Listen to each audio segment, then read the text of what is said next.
আমাদের সেই গণ আন্দোলনের সময় একটি ঘটনা ঘটে, যেটা আমাদের এই আন্দোলনকে সারা দেশের আলোড়ন সৃষ্টি করে। সেটা হলো, আমরা মিছিল করে বটতলা যাচ্ছিলাম 11 দফা আন্দোলনের সমর্থনে। আমাদেরকে বাংলা একাডেমিতে পুলিশ লাঠিচার্জ করে। আমরা যখন ফিরে এসে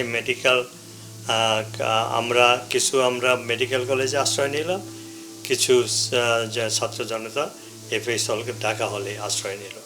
তা আমরা যখন ওখানে আশ্রয় নিয়ে আমাদের পরবর্তী কী করণীয় আলোচনা করছি, তখনই দেখলাম আমাদের চোখের সামনে একটি মিছিলে আসাদ নেতৃত্ব দিচ্ছিল, তাকে পয়েন্ট ব্ল্যাঙ্কে খুব কাছ থেকে পুলিশে গুলি করে হত্যা করে। এর কিছুক্ষণ পরেই তোফায়েল আহমেদ, তখন 11 দফা আন্দোলনের নেতা, তিনি মেডিকেল কলেজে এসে পৌঁছেন। সেখানে ন্যাপের মহিউদ্দিন ছিল, ছাত্র ইউনিয়নের মেনন সাহেব ছিল। তো এরা এসে যখন আলোচনা করতেছিল আমাদের পরবর্তী করণীয় কী, তারপরের দিন হরতাল ডাকা হলো।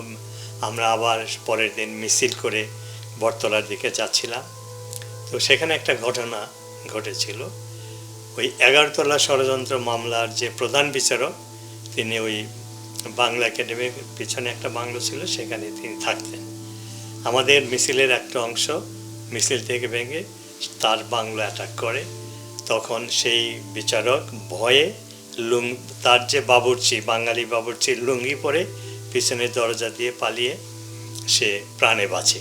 তো এইভাবে স্বতঃস্ফূর্তভাবে সব দিকেই আন্দোলন, আমাদের সেই গণ আন্দোলন, আইয়ুব বিরোধী আন্দোলন বেগ পেতে যাচ্ছিল। এবং আইয়ুব খান বাধ্য হয়ে এবং আগরতলা ষড়যন্ত্র মামলা উঠ্র করলো। আগরতলা ষড়যন্ত্র মামলাও ইন্টারেস্টিং ছিল। ওই সময় যদিও মার্শাল ল ছিল, কিন্তু সাংবাদিকদের অ্যাক্সেস ছিল ওই আগরতলা ষড়যন্ত্র মামলার কভার করার জন্য। তো প্রথম দিন বঙ্গবন্ধু যখন কোর্টে আসে, উনি এসে একটা লিখিত বক্তব্য দিলেন, যেটা আমাকে ষড়যন্ত্র করে আমাকে ধ্বংস করার জন্য, আওয়ামী লীগকে ধ্বংস করার জন্য, 6 দফার আন্দোলনকে বাধা দেওয়ার জন্য এই একটা মিথ্যা মামলা সাজানো হয়েছে।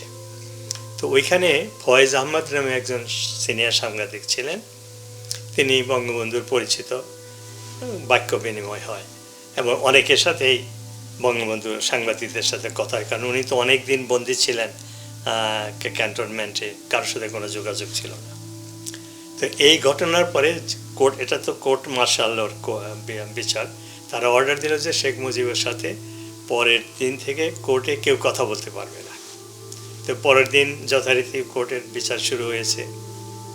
বঙ্গবন্ধু এসে কথা বলার চেষ্টা করতেছে ফয়েজের সাথে, ফয়েজ আহমেদ সাহেব আর কথা বলে না।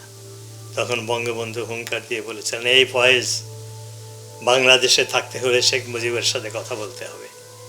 এবং ওনার সেই ভবিষ্যৎবাণী সত্য হয়েছিল যে তিনি বাংলাদেশের পরবর্তীতে অবিংশতাবাদী নেতা হয়েছিলেন।